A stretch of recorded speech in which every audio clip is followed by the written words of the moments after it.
Good afternoon বন্ধুরা, দেখো আজকে আমার লাঞ্চ থালি রেডি হয়ে গেছে। একটু দেরিতে হয়েছে আজকে লাঞ্চ থালি।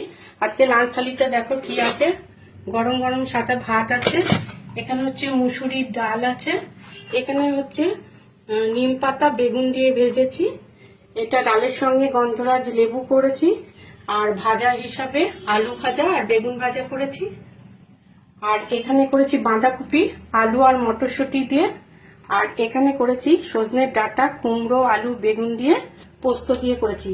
আজকে যে রান্নাগুলো আমি করেছি এই সব রান্নাগুলোই আমার ছেলে মেয়ের পছন্দের রান্না। সামনে আমার ছেলে মেয়ের জন্মদিন আসছে, মেয়ে এখানে থাকবে না, মেয়ে চলে যাবে ব্যাঙ্গালোর, তাই জন্য ওর পছন্দ মতো আজকে সব রান্না করেছি। এগুলো ছেলেরও পছন্দ। তোমাদের কেমন লাগলো আজকে আমার লাঞ্চ থালিটা অবশ্যই আমাকে কমেন্ট করে জানিও। তোমাদের লাঞ্চ থালি দিও, ভিডিও দেখে নেব। ভালো থেকো, সুস্থ থেকো, এই পর্যন্তই।